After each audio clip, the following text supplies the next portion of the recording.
बारिश हो रही थी। रानू के मम्मा पापा की मौत हो गई थी, इसलिए रानू तो तेज बारिश में अपने मम्मा पापा की लाश के आगे बैठी जोर जोर से रो रही थी। मम्मा पापा, ये आपको क्या हो गया? आप मुझे छोड़कर क्यों चले गए? मैं आपके बिना अब कैसे रहूंगी? मेरे पास तो कोई घर भी नहीं है, मैं कहाँ रहूंगी? मैं कहाँ जाऊंगी? मुझे तो भोजन की खोज करना भी नहीं आता है। मैं क्या खाऊंगी पीऊंगी? आप वापस आ जाओ, मैं आपके बिना नहीं रह पाऊंगी। फिर ऐसे ही कुछ समय बीत जाता है और रानू चिड़िया अब थोड़ी बड़ी हो जाती है। रानू चिड़िया का कोई घर नहीं था, इसलिए वो तो जंगल में इधर उधर पेड़ों पर ही बैठकर अपने दिन गुजारती थी। तब एक दिन वो कहती है, यहाँ मुझे इस पेड़ के नीचे कितना अच्छा लग रहा है। मैं ऐसा करती हूँ, थोड़ी देर यहीं इस पेड़ से टेक लगाकर आराम कर लेती हूँ। ये कहकर रानू तो वहीं उस पेड़ से टेक लगाकर लेट जाती है। धीरे धीरे उसकी आंख लग जाती है और वो वहीं सो जाती है। दो बूढ़े कौवे बैठे उसे देख रहे थे। अरे राजू, देख कितनी सुंदर चिड़िया है, पर लेकिन ये ऐसे यहाँ इस पेड़ के नीचे क्यों सो रही है?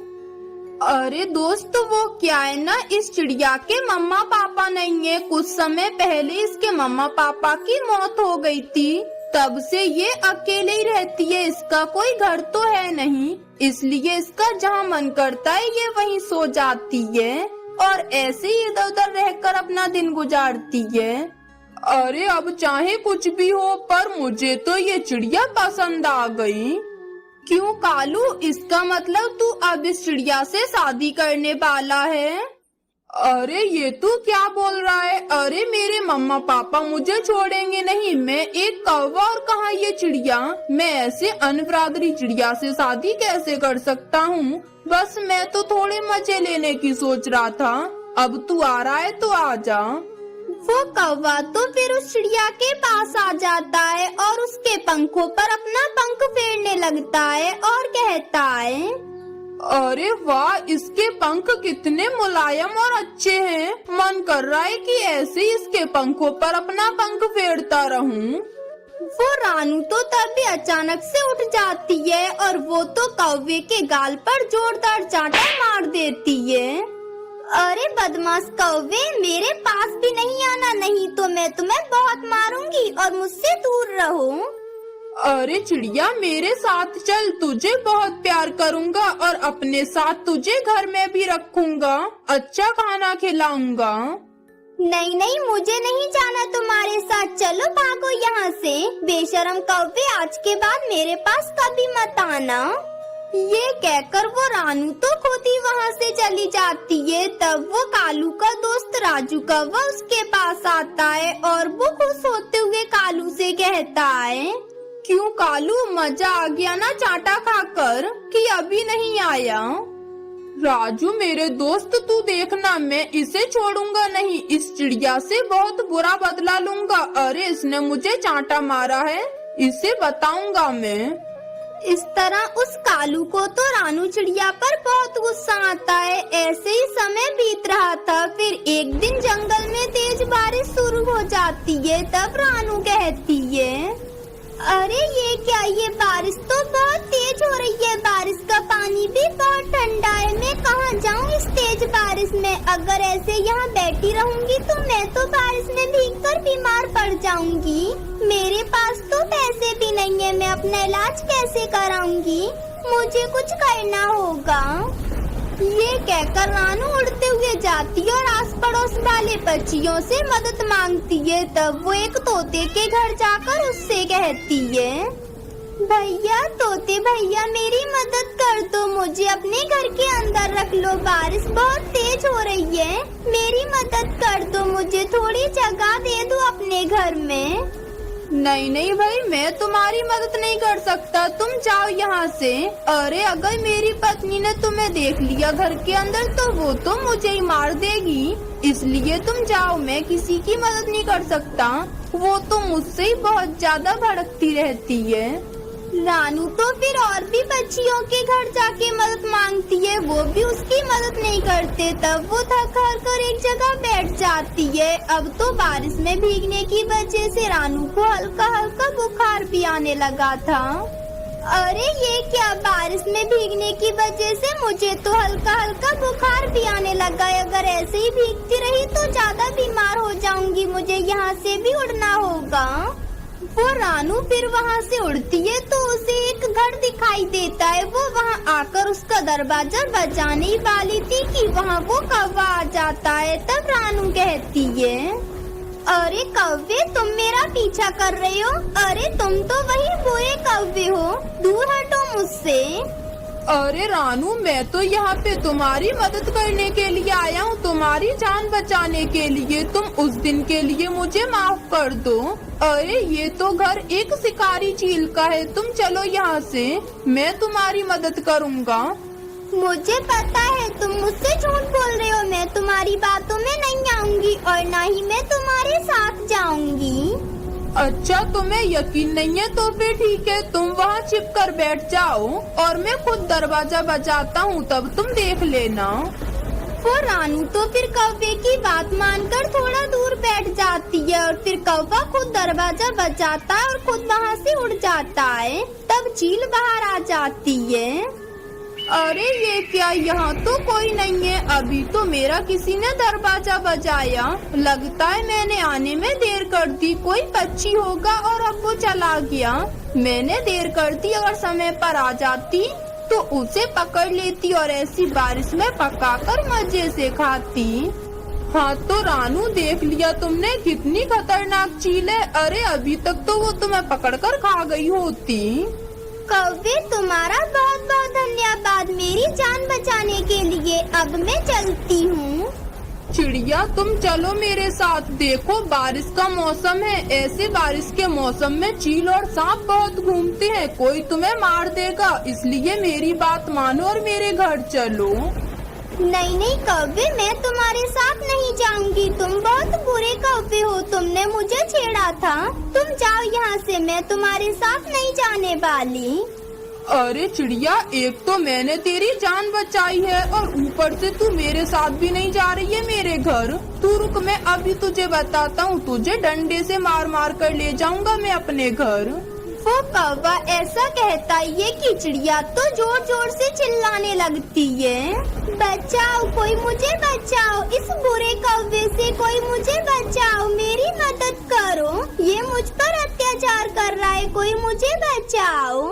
रानू ऐसे आवाज लगाती है, तब उसकी आवाज सुनकर वहाँ एक जादुई परी आ जाती है और वो उस कौवे से कहती है, अरे दुष्ट कौवे, तुम इस मासूम चिड़िया के साथ अत्याचार क्यों कर रहे हो? क्यों उसे तंग कर रहे हो? क्यों उसके पीछे पड़े हो? चलो जाओ यहाँ से, उस बेचारी चिड़िया को परेशान क्यों कर रहे हो तुम? अरे अरे, तुम कौन हो? तुम देखो जो भी हो, चुपचाप यहाँ से चली जाओ, नहीं तो तुम्हारे लिए भी अच्छा नहीं होगा। ये सुनकर तो परी को गुस्सा आ जाता है और वो अपनी शक्तियों से कौवे को पत्थर का बना देती है। तब चिड़िया उस परी का धन्यवाद करते हुए कहती है, आपका बहुत बहुत धन्यवाद जो आपने मुझे इस कौवे से बचा लिया, नहीं तो ये जबरदस्ती मुझे अपने घर ले जाता। अरे चिड़िया, इसमें धन्यवाद की कोई बात नहीं है, मैं एक परी हूँ, मैं सबकी मदद करती हूँ। पर चिड़िया, तुम इतनी तेज बारिश में यहाँ जंगल में अकेले क्यों बैठी हो? तुम अपने घर पर क्यों नहीं चली जाती हो? मैं आपको क्या बताऊं परी जी, मेरा इस दुनिया में कोई नहीं है, मेरे मम्मा पापा की कुछ समय पहले मौत हो गई थी, मेरा कोई घर भी नहीं है, इसीलिए मैं अकेले ही इधर उधर पेड़ों पर रहकर अपने दिन गुजारती हूँ। अच्छा चिड़िया, ये बात है तो तुम चिंता ना करो, मैं तो जादुई परी हूँ, तो मैं तो तुम्हारे लिए एक सुंदर सा घर भी बना सकती हूँ, फिर तुम उसमें रहना। वो परी तो फिर रानू के लिए एक सुंदर सा घर बना देती है। रानू तो घर को देखकर बहुत खुश होती है, फिर वो उस घर के अंदर आकर खुशी खुशी रहने लगती है। रानू चिड़िया बहुत गरीब थी और जंगल में बारिश का मौसम भी शुरू होने वाला था। रानू चिड़िया का छाता फटा हुआ था। तब उसकी बेटी अपनी माँ से कहती है, मम्मा मम्मा हमारा छाता तो फटा हुआ है। अब तो बारिश के मौसम में हमारे घोंसले में पानी आएगा। अब हम क्या करेंगे मम्मा? तू चिंता मत कर मेरी बेटी, मैं कुछ न कुछ जरूर करूँगी। फिर अगले दिन जंगल में तेज बारिश शुरू हो जाती है और कालू कौवा एक एक करके सभी पक्षियों के छाते फाड़ देता है। जब वो अपने छाते फटे हुए देखते हैं तो वो सब रानू चिड़िया के पास अपने छाते सिलवाने के लिए आते हैं। एक घने जंगल में कई सारे पक्षी आपस में मिलजुल कर रहते थे। बारिश का मौसम आने वाला था, इसलिए बुलबुल बादल का संदेश लेकर पक्षियों के पास आती है। पक्षियों, अभी अभी मुझे बादल भैया ने बताया है कि वो बारिश करने वाले हैं। अरे वाह बुलबुल बहन, क्या खबर सुनाई है? अगर बारिश होगी तो बहुत मजा आएगा। परंतु पक्षियों, हमारे पास तो घोंसले हैं, मजबूत घर तो है ही नहीं। अरे तो क्या हुआ रानू बहन, हम सब पक्षी अपने अपने घोंसलों पर एक एक छाता लगा लेंगे और जब नहाना होगा तो सब मिलकर नहा लेंगे। बहुत मजा आएगा। हाँ हाँ पक्षियों, बड़ा मजा आएगा। बारिश में नहाने में मुझे तो बहुत मजा आता है। बारिश की बात सुनकर तो सभी पक्षी बहुत ज्यादा ही खुश हो जाते हैं। रानू चिड़िया, मुझे तो पहले से ही मौसम देखकर लग रहा था कि बारिश होने वाली है। बारिश होने के बाद तो हमारा पूरा जंगल कितना हरा भरा हो जाएगा। जंगल के सभी पक्षी बहुत ज्यादा ही खुश होते हैं, लेकिन रानू चिड़िया बहुत ही परेशान होती है क्योंकि उसका छाता फटा हुआ था।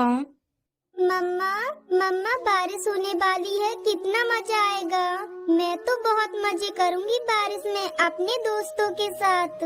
मम्मा, मैं कब से आपसे बात कर रही हूँ, आपको जवाब क्यों नहीं दे रही? क्या कोई परेशानी है क्या मम्मा? हाँ गुड़िया बेटी, मैं भी बहुत खुश हूँ बारिश की वजह से। परंतु देखो तो हमारा ये छाता कितना ज्यादा फटा हुआ है, इसलिए हम अपने घोंसले पर इसके अलावा क्या लगाएंगे। इसलिए मुझे तो लग रहा है कि इस बार की तेज बारिश में हमें तो भीगना ही पड़ेगा। मम्मा, बस इतनी सी बात के लिए आप इतना ज्यादा परेशान हो रही थी? मेरे पास इस समस्या का एक बहुत बढ़िया उपाय है। मम्मा, आपको तो सिलाई करना आती है ना, तो आप इस छाते को सी दो, फिर हमारे छाते के अंदर बिल्कुल भी पानी नहीं आएगा। हाँ गुड़िया बेटी, ये तो मेरे दिमाग में आया ही नहीं कि मैं बारिश के मौसम में अपने छाते को सी भी सकती हूँ। मैं अभी इसे सिल देती हूँ। फिर कुछ ही देर के बाद रानू चिड़िया अपने छाते को अच्छे से सिलकर अपने घोंसले के ऊपर लगा लेती है। फिर अगले दिन तेज बारिश शुरू हो जाती है। तब कालू कौवा रानू चिड़िया के पास आकर कहता है, रानू चिड़िया आओ ना, बारिश में नहाते हैं, बड़ा ही मजा आ रहा है नहाने में। नहीं कालू कौवे, मेरा मन नहीं है बारिश में नहाने का। क्या हुआ रानू चिड़िया, तुम इतनी ज्यादा परेशान क्यों लग रही हो? कालू भैया, आपको तो पता है ना कि मैं जंगल में जाकर कितनी मेहनत से भोजन ढूंढती हूँ और तब जाकर अपनी बेटी का पेट भरती हूँ, और मेरे पास तो सिर्फ आज के लिए ही भोजन बचा है, और ना जाने ये बारिश कब रुकेगी, फिर मैं कब दोबारा जाकर भोजन लेकर आ पाऊंगी। मेरे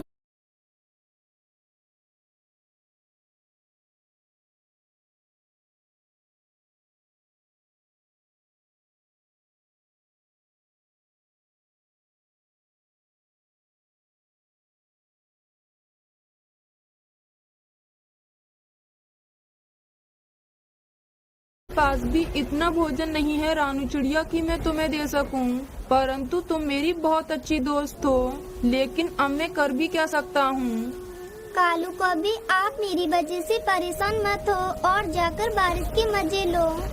अरे रानू चिड़िया, तुम्हारा छाता तो ये फटा हुआ था, लेकिन इसके अंदर पानी क्यों नहीं आ रहा? कालू कौवे, मैंने अपने छाते को अच्छे से सुई धागे से सिल लिया है, तभी तो मेरे छाते के अंदर पानी नहीं आ रहा है। क्या तुम्हें छाते सिलने आते हैं? ये तो बहुत अच्छी बात है। इसके लिए मेरे पास एक बहुत बढ़िया उपाय है। इससे तुम बारिश के मौसम में भी अच्छे पैसे कमा सकती हो।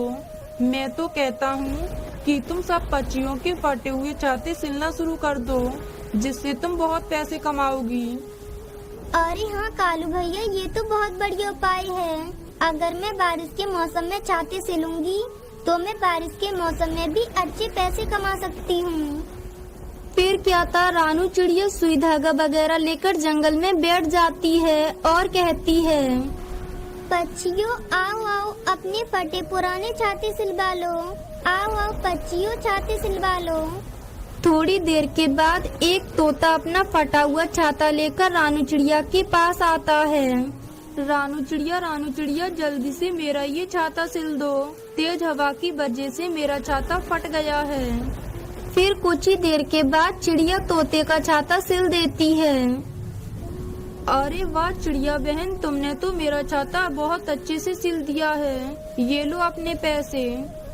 तोते को देखकर कई सारे पक्षी रानू चिड़िया के पास अपने फटे हुए छाते सिलवाने के लिए लाते हैं। इस तरह उसके पास पक्षियों की भीड़ लग जाती है और रात भी हो जाती है। थक हार कर रानू चिड़िया अपने घर वापस आ जाती है। अरे वाह भाई वाह, मैंने आज इतने सारे पैसे कमा लिए। एक दिन में इतने पैसे तो मैंने पहले कभी भी नहीं कमाए। उस कालू कौवे का उपाय तो काम कर गया और मैंने बारिश के मौसम में भी इतने पैसे कमा लिए। फिर अगली सुबह रानू चिड़िया फिर से अपने सुई धागा लेकर पक्षियों के छाते सिलने के लिए बैठ जाती है और आवाज लगाने लगती है, छाते सिलवा लो, आओ आओ पक्षियों छाते सिलवा लो। रानू चिड़िया की आवाज लगाने पर भी आज तो कोई भी पक्षी छाता सिलवाने के लिए नहीं आता और रानू चिड़िया बारिश में भीगती रहती है। मैं इतनी तेज बारिश में कब से बैठी हूँ, परंतु आज तो कोई भी पक्षी छाता सिलवाने के लिए नहीं आया। रानू चिड़िया को बैठे बैठे काफी रात हो जाती है, लेकिन कोई भी पक्षी उसके पास नहीं आता। तब वो थक हार कर अपने घर की तरफ वापस आ जाती है। रानू चिड़िया, आज तुम इतनी ज्यादा परेशान क्यों लग रही हो? कल रात को तो तुम बहुत खुश थी, लेकिन आज क्या हुआ? कल तो जंगल के सभी पक्षी मेरे पास अपने फटे हुए छाते सिलवाने के लिए लाए थे, लेकिन आज तो कोई भी पक्षी मेरे पास छाता सिलवाने के लिए नहीं आया और मेरे पास तो सिर्फ आज के लिए भोजन है और ये बारिश भी रुकने का नाम नहीं ले रही है। अब आगे क्या होगा कुछ भी समझ में नहीं आ रहा। रानू चिड़िया, तुम परेशान मत हो, कुछ न कुछ हो जाएगा। फिर अगली सुबह हो जाती है और कालू कौवा बहुत ज्यादा ही परेशान होता है। रानू चिड़िया मेरी बहुत अच्छी दोस्त है, इसलिए मैं उसे अकेला नहीं छोड़ सकता हूँ, क्योंकि जब मैं मुश्किल समय में था उसने ही मेरी मदद की थी, इसलिए अब मैं उसे अकेले कैसे छोड़ सकता हूँ। कालू कौवा के दिमाग में एक उपाय आता है और वो वहाँ से चला जाता है। फिर कालू कौवा एक एक करके सभी पक्षियों के छातों में सुराख करने लगता है, जिससे वो सब पक्षी रानू चिड़िया से अपने छाते सिलवाने के लिए आए। मैंने अब सभी पक्षियों के छातों में सुराख कर दिया है। अब वो सब पक्षी आकर रानू चिड़िया से अपना छाता सिलवाएंगे और रानू चिड़िया का धंधा फिर से शुरू हो जाएगा। हे भगवान, ये अचानक से मेरा छाता दोबारा से कैसे फट गया? अब मुझे दोबारा से रानू चिड़िया से अपना छाता सिलवाना होगा। फिर उसके बाद सभी पक्षी रानू चिड़िया के पास अपने अपने छाते सिलवाने के लिए ले आते हैं और अब फिर से रानू चिड़िया के पास कई पक्षियों की भीड़ लग जाती है। पक्षियों, मुझे तो बहुत हैरानी है कि आप सबके छाते एक साथ कैसे फट गए। रानू चिड़िया, मुझे तो लगता है कि कल रात काफी तेज हवा चल रही होगी, इसीलिए तो सभी पक्षियों के छाते एक साथ फट गए हैं। फिर कुछ ही देर में रानू चिड़िया सब पक्षियों के छाते सिल देती है और वो पैसे कमाकर अपने घर आ जाती है। इस तरह वो अपनी बेटी के साथ खुशी खुशी रहने लगती है। रानू चिड़िया, कुलचे खाओ, आओ पक्षियों, गर्मा गर्म स्वादिष्ट टेस्टी छोले कुलचे खाओ। रानू, चल जल्दी से एक प्लेट छोले कुलचे की दे मुझे। आज मेरे दोस्त ने मेरे लिए अंग्रेजी शराब ला के दी है, आज हम मजे से बैठकर पियेंगे। अरे तुम थोड़ी तो शर्म करो, घर में छोटे छोटे बच्चे हैं, तुम उनके सामने शराब पियोगे बैठकर? और ये छोले कुलचे तुम्हारे लिए नहीं है और पक्षियों को मैं पैसों से बेच रही हूँ। रानू तू मुझसे जुबान चलाएगी, रुक तुझे अभी बताता हूँ मैं। ये कहकर वो आकाश चिड़ा तो रानू का ठेला पलट देता है, जिससे उसके सारे छोले कुलचे फैल जाते हैं और वो बिकने लायक भी नहीं रहते। बेच अब तू छोले कुलचे कैसे बेचती है? और हाँ, तू अपने दोनों बच्चों को लेकर मेरे घर से निकल जाना, मेरे घर में तेरे लिए कोई जगह नहीं है। अरे तुम ऐसा क्यों बोल रहे हो? कौन सा तुम हमारे खर्चे पूरे करते हो कि मेरे बच्चों को कुछ लाके देते हो? अरे तुम्हें तो हमारी मेहनत की भी कदर नहीं है। मेरे बच्चे मेरे साथ भूखे प्यासे लगे रहते हैं, तुम फिर भी ये सब बोल रहे हो। अरे थोड़ी तो शर्म करो, खुद तो हर समय शराब पी के पड़े रहते हो। बहुत जुबान चल रही है ना आज तेरी, रुक आज मैं तुझे नहीं छोड़ूंगा। ये कहकर वो आकाश तो रानू को पकड़कर घर लेकर आता है और वो तो उसे डंडे से बहुत मारता है। दोनों बच्चे ये देख रहे थे, तब बुढ़िया किसी तरह हिम्मत करके अपने पापा को रोकते हुए कहती है, पापा पापा ऐसा मत करो, मम्मा को मत मारो, उन्हें छोड़ दो, उनकी लग रही है। ये कहकर वो आकाश तो अपनी बेटी को भी मारने लगता है और उसे मार मार कर उसके सर में लगा देता है। और फिर तभी उसका दोस्त भी बाहर आ जाता है। तब आकाश भी शराब पीने उसके पास आ जाता है। अरे आ गया तू? अरे इन मनुष्यों ने तो मेरा मूड ही खराब कर दिया, चल अपन बाहर ही जाके पियेंगे। क्यों आकाश जी, तुम कहाँ जा रहे हो? कहीं मत जाओ। अरे हमारी बेटी के सर पे चोट लगी है, इसे डॉक्टर के पास लेकर चलो।